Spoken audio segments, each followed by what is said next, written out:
एक चोर को जब पुलिस ने पकड़ा तो उसने कहा कि अगर मेरे पास कोई मदद मांगने के लिए आता है तो मैं अपने आप को रोक नहीं पाता। जी हाँ दोस्तों, आज की घटना इसी चोर की कहानी है और इस कहानी को सुनने के बाद आपकी राय कमेंट बॉक्स में ज़रूर लिखें ताकि हमें पता चल सके कि आप लोग ऐसे चोर के बारे में क्या सोचते हैं। नमस्कार दोस्तों, मेरा नाम है जीतू सोरौत और आप लोग देख रहे हो ब्रेन डिमांड चैनल। वीडियो को ज़्यादा से ज़्यादा शेयर करें और पेज को फॉलो करना ना भूलें। आज की जो घटना है ये निकल कर आ रही है बिहार के समस्तीपुर से। वहाँ पर एक लड़का होता है जिसका नाम होता है मोहम्मद इरफान। मोहम्मद इरफान पढ़ा लिखा है और अपना कपड़ों का काम उसने किया हुआ है, यानी कि कपड़ों की दुकान खोली हुई है, उससे उसका गुजर बसर हुआ करता है। मोहम्मद इरफान की दो बहन थी, एक की शादी हो गई थी और एक की शादी नहीं हुई थी। जो मोहम्मद इरफान है उसकी जिस बहन की शादी हुई थी वो उसके ससुराल में जाता है एक रोज़, और वहाँ पर जाने के बाद उसको एक लड़की दिखाई देती है जिसका नाम होता है परवीन गुलशन। और परवीन गुलशन से उसकी आंखें लड़ जाती हैं। अब आंखें लड़ने के बाद एक दूसरे को दोनों से प्यार हो जाता है और प्यार होने के बाद वो दोनों मिलते हैं और मिलने के बाद एक दूसरे से मिलकर डिसाइड करते हैं कि भाई अपने अपने घर वालों को बताते हैं और बताने के बाद घर वालों की मर्ज़ी से शादी कर लेंगे। दोनों अपने अपने घर जाकर बताते हैं, लेकिन दोनों के घर वाले उन दोनों के इस रिश्ते से खिलाफ थे। अब दोस्तों इसके बाद जो मोहम्मद इरफान होता है वो उस गुलशन नाम की लड़की से बात करता है और उससे कहता है कि घर वाले हमें शादी नहीं करने देंगे, क्यों ना हम भागकर शादी कर लें। तो दोनों एग्री हो जाते हैं और एग्री होने के बाद दोनों के दोनों भागकर एक जगह जाकर शादी कर लेते हैं। और शादी करने के बाद मोहम्मद इरफान जो गुलशन नाम की लड़की है उसको अपने पास रखता है और रखने के बाद दोनों पति पत्नी बड़े ही प्यार से रहा करते हैं। जो मोहम्मद इरफान था उसका कपड़ों का काम था, लेकिन कपड़ों का काम थोड़ा कम चलता है। अब कम क्यों चलता है? क्योंकि उसके अंदर एक नेकी करने की अच्छी आदत थी और उसी आदत के चलते उसके पास जो भी पैसा इकट्ठा हुए करते थे वो उनको किसी दूसरे को मदद के लिए दे दिया करता था। यानी कि उसके पास जैसे ही कोई मदद मांगने के लिए आया करता तो वो उससे मना नहीं कर पाता था। इसी आदत के चलते जो उसका बिजनेस है वो ठप पड़ जाता है। अब यहाँ पर जो उसकी दूसरी बहन थी उसकी शादी का टाइम आता है और शादी के टाइम पे वो चाहिए होते हैं पैसे, लेकिन मोहम्मद इरफान के पास पैसे नहीं थे। अब वो पैसों का जुगाड़ करने के लिए घर से निकल जाता है और घर से निकलकर वो पहुंचता है सीधा दिल्ली।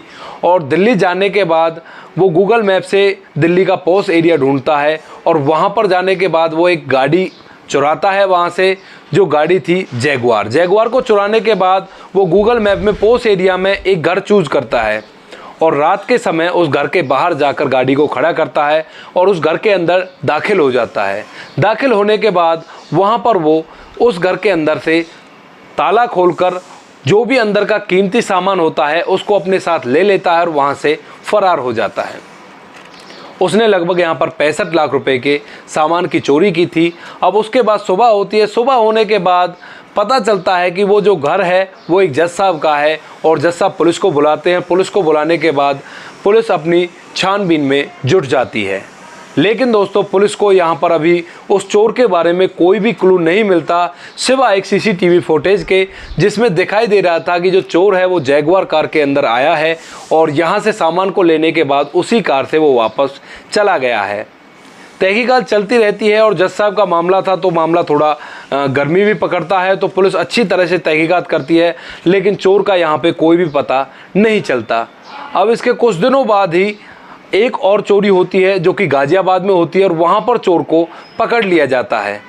पकड़ने के बाद उससे अच्छी तरह से पूछताछ की जाती है और जज साहब के मामले में भी वही चोर निकलता है।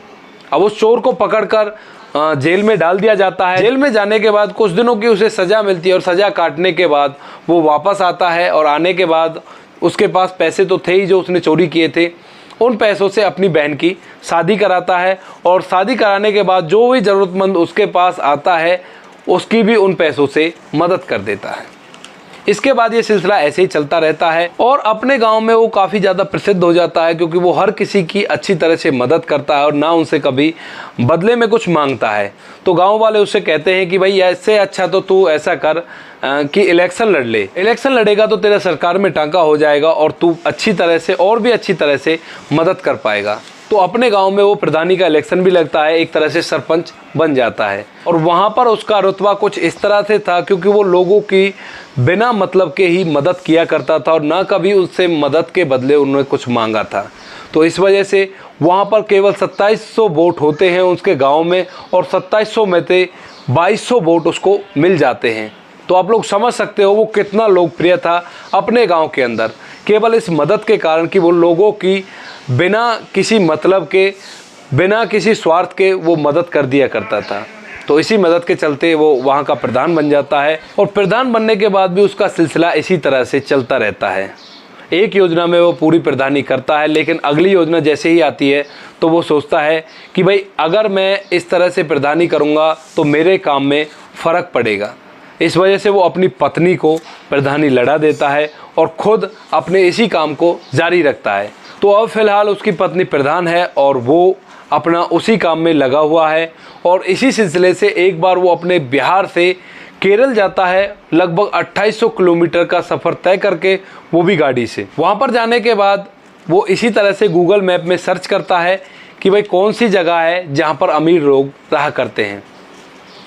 वहाँ पर गूगल मैप में सर्च करने के बाद उसे वो जगह मिल जाती है, और उस जगह पर जाने के बाद वो एक घर में दाखिल होता है और वहाँ से लगभग 1 करोड़ रुपए का सामान वह चुराता है। यानी कि जो भी वो चुराता है उसकी टोटल कीमत लगभग 1 करोड़ थी। लेकिन दोस्तों यहाँ पे इत्तेफाक की बात ये थी कि जिस घर में उसने इरफान ने चोरी की थी वो घर था एक फिल्म डायरेक्टर का, जिन्होंने एक फ़िल्म बनाई थी जिसका नाम था रॉबिन हुड।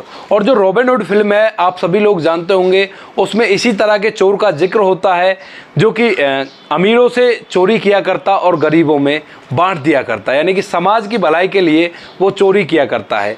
ये फिल्म 2009 में उन्होंने बनाई थी। तो जोशी साहब के घर पे चोरी हो जाती है लगभग 1 करोड़ रुपए की। सुबह होती है, सुबह होने के बाद जोशी साहब पुलिस को बुलाते हैं, डायरेक्टर साहब, और पुलिस को बुलाने के बाद बताते हैं कि भाई हमारे घर में चोरी हो चुकी है। पुलिस आती है, आने के बाद मौके पर देखती है, सभी सबूतों को इकट्ठा करती है जो भी उनको मिलते हैं, लेकिन ऐसा कुछ खास उनके हाथ नहीं लगता। एक सीसीटीवी कैमरा में उसकी गाड़ी आती है और उसका जो नंबर था वो धुंधला था, लेकिन गाड़ी की जो कंपनी है वो उस सीसीटीवी कैमरा से पता चल रही थी। अब उस कंपनी की गाड़ी का फॉलो करने लगते हैं पुलिस वाले उस एरिया में। ऐसे फॉलो करते हुए उनको एक कैमरे में, जो कि AMPR कैमरा होता है जिसमें नंबर प्लेट को स्कैन करके नंबर को सेव कर लिया जाता है, जो चालान वगैरह काटने के लिए पुलिस वाले यूज़ करते हैं, उस तरह के कैमरा में उस गाड़ी का नंबर आ जाता है। अब इसके बाद पुलिस वाले उस नंबर से उस गाड़ी को ट्रेस करने लगते हैं। ट्रेस करते करते उनको पता चलता है कि ये गाड़ी केरल से तमिलनाडु में पहुंच चुकी है। उसके बाद जो केरल पुलिस होती है वो तमिलनाडु पुलिस से कांटेक्ट करती है और उनको पूरी की पूरी सिचुएशन समझाती है, और समझाने के बाद उस गाड़ी को ट्रेस करते हुए एक जगह पर जाकर पकड़ लिया जाता है। वहाँ पर पकड़ने के बाद उस गाड़ी को रोककर उससे ड्राइवर को उतारा जाता है। उतारने के बाद उस गाड़ी के अंदर जो भी सामान था उसकी तलाशी ली जाती है, तो पूरा के पूरा सामान उसके अंदर था। इसके बाद गाड़ी की और अच्छी तरह से तलाशी ली जाती है कि भाई कोई हथियार वगैरह तो इसके पास नहीं है। तो हथियार के नाम पर केवल उस ड्राइवर के पास एक पेचकस निकलता है, स्क्रू ड्राइवर, जिससे वो तालों को खोला करता था।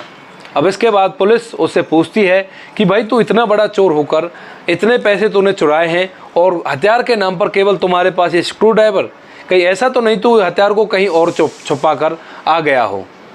अब इसके बाद जो इरफान होता है वो अपनी पूरी की पूरी कहानी उन पुलिस वालों को बताता है। वो कहता है कि अगर मैं चोरी नहीं करूं तो मेरे पास लोग मदद के लिए आते हैं, फिर उनकी मदद मैं किस तरह से कर पाऊंगा।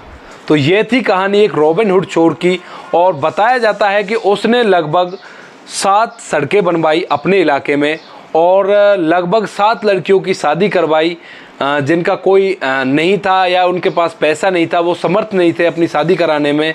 और जिस भी किसी को इलाज की ज़रूरत होती थी और उसके पास पैसे नहीं होते थे और वो उसके पास अगर आ जाता था तो उसकी वह मदद कर दिया करता, उसको इलाज के लिए जहाँ पर जाना होता था वहाँ पर भेज दिया करता था।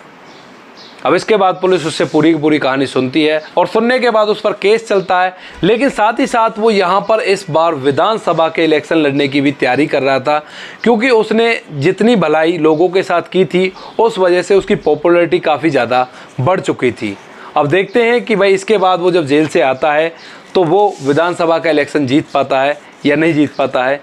बाकी आप लोग इस चोर के बारे में क्या कहना चाहोगे, अपनी राय कमेंट बॉक्स में लिखें, लोगों के साथ शेयर करें ताकि हमें इससे मोटिवेशन मिले। बाकी मिलते हैं किसी नेक्स्ट वीडियो में नए टॉपिक के साथ, तब तक के लिए जय हिंद, जय भारत, जय हिंदुस्तान।